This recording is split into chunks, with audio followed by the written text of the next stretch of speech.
Bienvenue à l'Exponentialiste, c'est une émission pour ceux qui veulent entrer dans leur destinée, qui veulent vivre le plan de Dieu, qui veulent aller plus loin dans le plan divin. Et aujourd'hui, eh bien, la thématique, elle est ultra pertinente.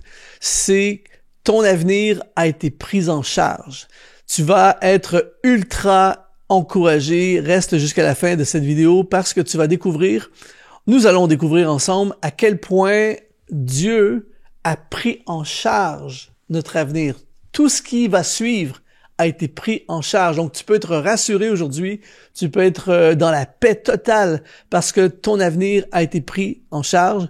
Et d'ailleurs, si tu veux aller encore plus loin dans ta destinée, je veux te proposer d'accéder à un programme gratuit, une formation gratuite que j'ai faite qui s'appelle « Comment vivre une vie sur mesure pour toi ». C'est le lien qui apparaît au bas de ton écran.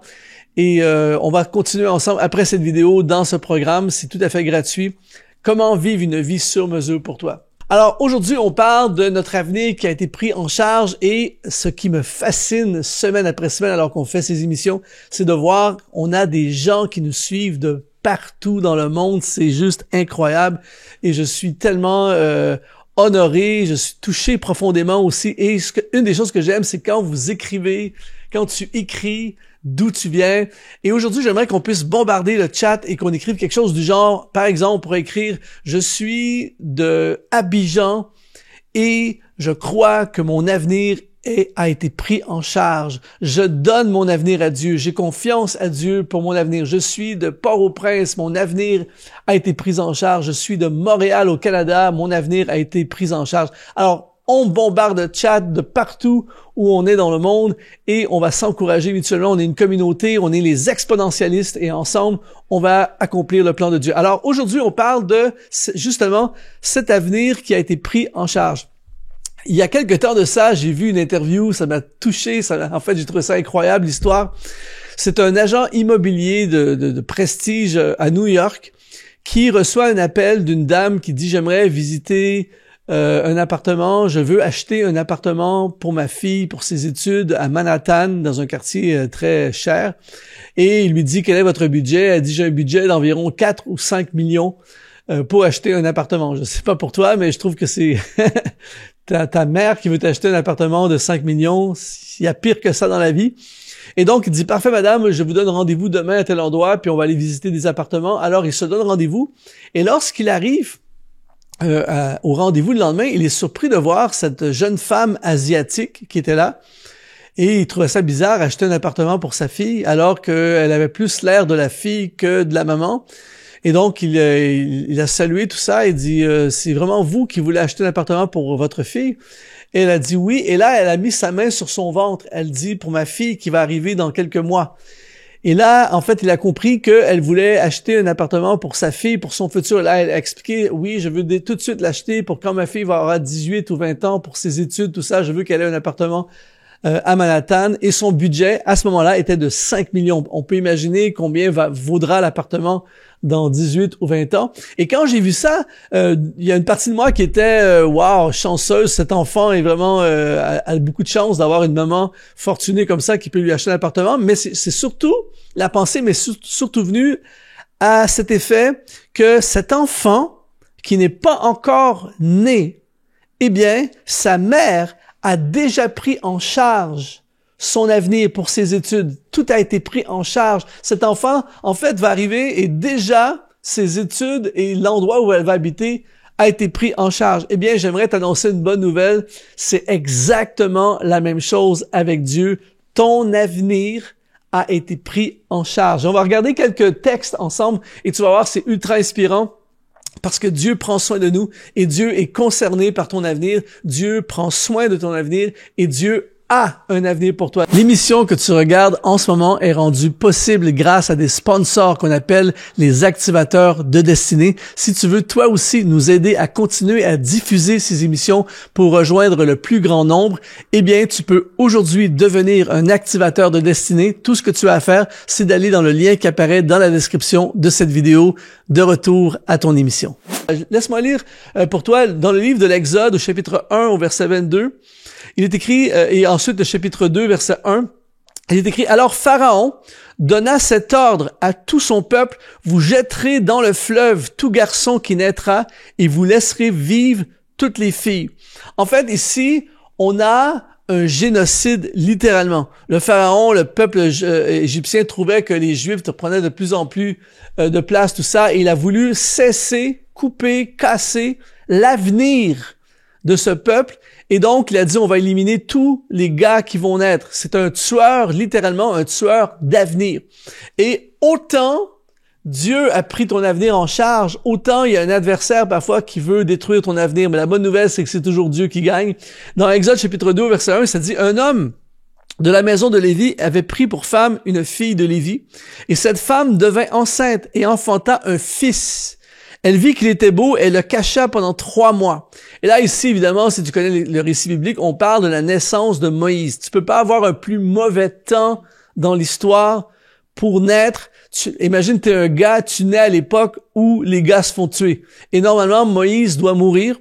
Mais ici, ça dit qu'elle vit que l'enfant était beau. Et on a le même texte dans le livre aux Hébreux, au chapitre 11. Et en fait, quand on parle de beau ici, dans le texte original, on parle de royal. Elle vit que l'enfant était royal. En d'autres mots, ils ont vu le futur de l'enfant.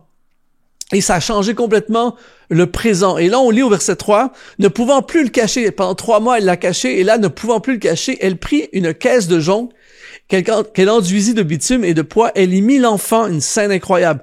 Elle le déposa parmi les roseaux sur le bord du fleuve. Elle veut pas le tuer, elle veut pas obéir au commandement du pharaon parce que elle s'est dit, j'ai vu le futur de cet enfant, il a un futur, mais elle ne contrôle plus la situation, elle ne peut pas le garder, l'enfant est rendu à 3 mois.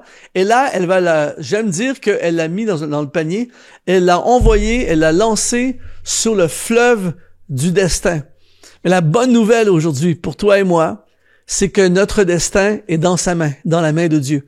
Et même si tout a l'air négatif, même si le contexte est le pire, et dans le cas de Moïse, c'est un contexte épouvantable, ton avenir a été pris en charge. Et toi et moi, si on avait été là à côté de la maman de Moïse, sachant ce que l'on sait aujourd'hui sur l'histoire de Moïse, on aurait dit à la mère, ne t'inquiète pas, son avenir a été pris en charge. Regarde bien ce qui va se passer, c'est un truc hallucinant. Au verset 4, la sœur de l'enfant, la sœur de Moïse, se tint à quelque distance pour savoir ce qui lui arriverait. Alors, en fait, elle suit pour voir le panier dans l'eau où il va se retrouver.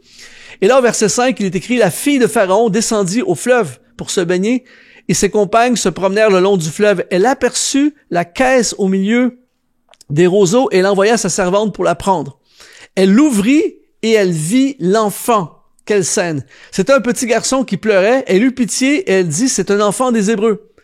Alors, la sœur et l'enfant dit à la fille du Pharaon, veux-tu que j'aille te chercher une nourrice parmi les femmes des Hébreux pour allaiter cet enfant?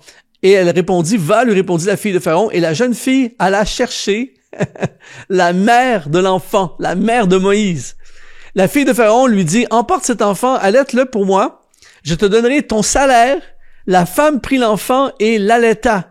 Et quand il eut grandi, elle l'amena à la fille de Pharaon et lui fut pour elle comme un fils. Elle lui donna le nom de Moïse car dit-elle, je l'ai retiré des eaux. Quelle histoire fascinante, époustouflante, exceptionnelle sur la fidélité de Dieu en ce qui a trait à notre destinée. Notre avenir a été pris en charge. En fait, le bébé est lancé sur le fleuve. La fille de Pharaon le voit. L'enfant est recueilli. La sœur de Pharaon dit, est-ce que vous voulez, la sœur, de Moïse, elle dit, est-ce que vous voulez qu'on s'en occupe? Je peux vous trouver quelqu'un pour la nourrir, le bébé. La maman de Moïse, qui avait relâché le bébé entre les mains de la destinée, se retrouve avec le bébé et non seulement elle retrouve son bébé, qui cette fois-ci, elle n'a plus besoin de le tuer, mais en plus, elle se fait payer un salaire par le pharaon qui avait décrété la mort des enfants. Elle se fait payer pour élever l'enfant et son éducation royale va être financée par Pharaon.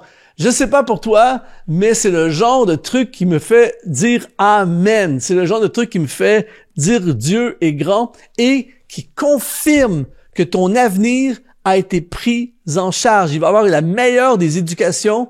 La maman est payée pour nourrir l'enfant, c'est un truc hallucinant.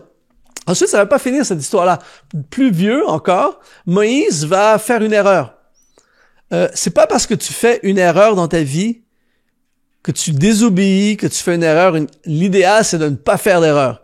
Mais même si nous faisons des erreurs, la grâce et la miséricorde de Dieu durent à toujours, et malgré nos erreurs, si on reste connecté avec lui, notre avenir est encore pris en charge. Parce que cette fois-ci, Moïse fait une erreur, il tue un Égyptien, il est impulsif, il veut lui-même, par ses forces, accomplir l'appel de libérateur qui est sur sa vie, mais c'est pas le temps de Dieu. Et là, il se retrouve au désert pendant 40 ans. Mais même au désert, il va trouver un emploi auprès de son beau-père Jéthro, qui va devenir en fait une source de revenus, et même dans le désert, dans un endroit où il n'y a rien, eh bien, son avenir est pris en charge. C'est dans ce même désert que 40 ans plus tard, il aura son expérience du buisson ardent, et là, Dieu l'envoie vers le Pharaon pour libérer la nation. Il devient le libérateur de la nation. On connaît l'histoire, la majorité d'entre nous. Il y a toutes ces plaies d'Égypte. Il se retrouve devant la mer Rouge. La mer est fermée. Les Égyptiens s'en viennent derrière pour les massacrer. Encore une fois, l'avenir est pris en charge. La mer s'ouvre. Ils traversent la mer à sec. Plus tard, lorsqu'ils seront de l'autre côté, il va y avoir une panique autour de l'alimentation. On n'a plus rien à manger. Moïse, pourquoi tu nous as amenés ici? Tout ça. Moïse est limité. Qu'est-ce qu'il peut faire? Et tout à coup, de façon surnaturelle, j'aime dire, il y a des poulets barbecue qui sont tombés du ciel, c'est-à-dire qu'il y a eu des cailles et tout le monde a été nourri. Et à chaque étape du processus, l'avenir a été pris en charge. Eh bien, j'aimerais te dire aujourd'hui, mon ami, que le Dieu qui a pris en charge l'avenir de Moïse dans des contextes les plus complexes, compliqués, opposés, ténébreux, tout ce que tu peux imaginer de difficile, eh bien, Dieu s'en est occupé. À combien plus forte raison s'occupera-t-il de toi et de moi, de notre destin, de notre avenir? Alors aujourd'hui, peu importe ce que tu vis, peu importe ta réalité, peu importe ton contexte, rappelle-toi que ton avenir a été pris en charge. Ta carrière, ta famille, tes enfants, ton ministère, tout a été pris en charge. Et même si aujourd'hui, il y a un décret de Pharaon contre toi, même si aujourd'hui tu es devant la mer Rouge, même si aujourd'hui tu es dans le milieu du désert, sache une chose, que demain a été pris en charge par Dieu et toute la suite de ton destin a été pris en charge par Dieu. Je me souviens d'une fois, je prêchais dans une église et j'enseignais sur la foi. Et j'essayais d'illustrer comment fonctionne la foi. Et je ne connaissais pas cette église, c'est la première fois que je prêchais là. Et j'expliquais que, en fait, je prêchais, il y avait une allée en plein milieu, il y avait des sièges des deux côtés, des chaises, et il y avait l'allée centrale. Et j'expliquais la foi, je leur disais, la foi, c'est comme si je devais me rendre à la fin, au bout de cette salle, mais je n'ai pas les ressources pour me rendre au bout de cette salle. Mais j'ai assez de ressources pour avancer. Et là, j'avance dans l'allée, et là, je pointe un homme qui était là à gauche, assis, et je dis, en ce moment, j'ai plus de finances pour avancer, mais je rencontre, puisque je suis rendu ici, je rencontre cet homme, et cet homme, lui, a des ressources. Et il décide de me financer pour que je continue à avancer. Là, je continue à avancer dans l'allée. Et là, je dis, là, il y a une rivière, et ça prend un pont pour traverser, mais il n'y a pas de pont. Mais ici, à droite, il y a quelqu'un qui construit des ponts. Et là, tout à coup, il construit le pont, et je traverse le pont, et finalement, j'arrive au bout. Et donc, au cours de route, il y a eu la provision pour la destinée. Eh bien, après, le pasteur me dit, Luc, il faut que je te raconte de quoi, quelque chose d'incroyable. Il m'amène dans son bureau et là, il me montre les plans de construction de l'église qu'ils veulent faire. Mais il dit, on n'a pas l'argent, tout ça. Mais il dit, quand tu as marché dans l'allée, la première personne que tu as pointée à gauche, c'est un financier. C'est un banquier, un financier, quelqu'un qui a des énormes ressources. Il dit, après ça, quand tu as continué à marcher et que tu parlais du pont à construire, tu as pointé un autre homme. Lui, c'est un bâtisseur. Il construit des immeubles, tout ça.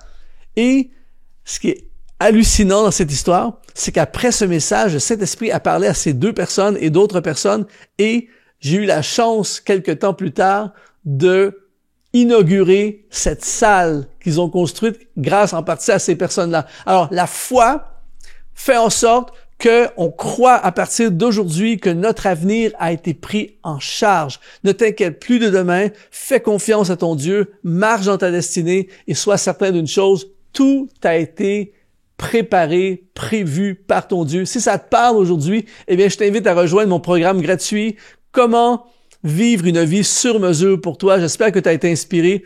En attendant, je te dis, sois exponentialisé.